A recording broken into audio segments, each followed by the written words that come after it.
So I would default back. I would be so frustrated with myself because I knew better. I had even proven to myself that I could do better, and I had proven to myself that I could see the pattern. So why can't I just stay in this new identity? Why did this resistance keep showing up? And I had to realize now what was happening. I was trying to fix something at a layer that can't actually sustain the new version. Here's what I didn't know back then, and this is the really crucial part. When you actually do change, something shifts on a quantum level. Your entire identity reorganizes. You become someone different. And the old identity doesn't just disappear. It doesn't just fall away quietly. It still has a momentum. It still has this comfort, and it still knows your nervous system learned to depend on it. So there's this window, I like to call the void, where you've shifted into the new identity, but the old one is still pulling you back towards what is familiar and what is safe. You cannot push against the resistance as much as you want. You cannot fight it. The resistance is the work. It is the old identity trying to keep you safe by keeping you small. And while you're in that window, you have to stay loyal to the new identity, the new dream, the new manifestation. You have to stay loyal to it, even in the absence of it. You have to stay loyal to the outcome and trust and know that even when you can't see it, the loyalty to that version of you is what makes the shift permanent. My subconscious did something interesting. I was getting into the groove, into the momentum of stepping into my authority online, showing up, recording videos, showing my face, being visible, putting myself out there like this, right? I was in the groove. I had momentum. I had Bell's palsy, which is a temporary paralysis of one side of your face for me. My subconscious was showing me exactly what I was resisting. Visibility, quite literally. Being seen, quite literally.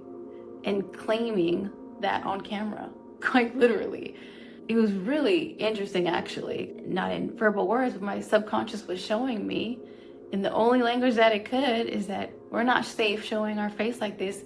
We're not ready to be fully seen, so we need to stay stuck. I initially resisted that too, because I thought, I've done so much work, how can that be? I was really frustrated and really impatient with it in the beginning. It wasn't until I had to sit with it. I had to completely sit with it and surrender and understand what my old identity was trying to tell me without pushing against it, without forcing an answer. I had to really be honest with myself. Once I did that, I was able to see that the resistance that was pulling, it was the old identity pulling against the new identity. It was this tug of war. You need to be perfect. You need to be controlled when you're visible. It's better to be hidden. It's safer to be hidden. You don't need to be seen. And the new identity was pulling me forward. No, we want to be seen. We need to say this. We need to say that. We need to record. We need to talk. I had done all of this deep work. I understood what was happening, but the old identity still had a little bit of a grip. It was still whispering, maybe you're not ready. Maybe you should wait. Maybe you should hide. And it would give me examples in my reality to affirm that. But once I was able to meet this resistance and see where it was coming from and really the purpose, it was just trying to protect me, then I had to show up as my new identity and remain loyal to it. Despite the fear, I did.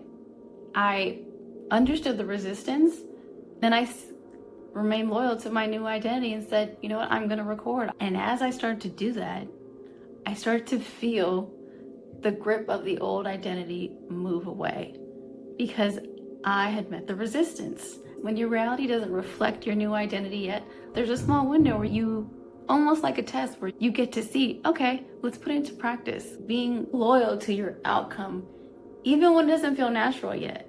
That is the bridge that takes you from the old identity to your new identity. This window is what catapults you, quantum shifts you into that new identity. You can say to your subconscious, I now see what you learned. I now see why you're keeping me stuck. I now see what happened that made you afraid. But I am safe now.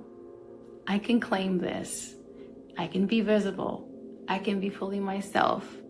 I can have this dream, this relationship, whatever it is that you're dreaming of. And that recognition, that understanding, that is where the resistance starts to dissolve.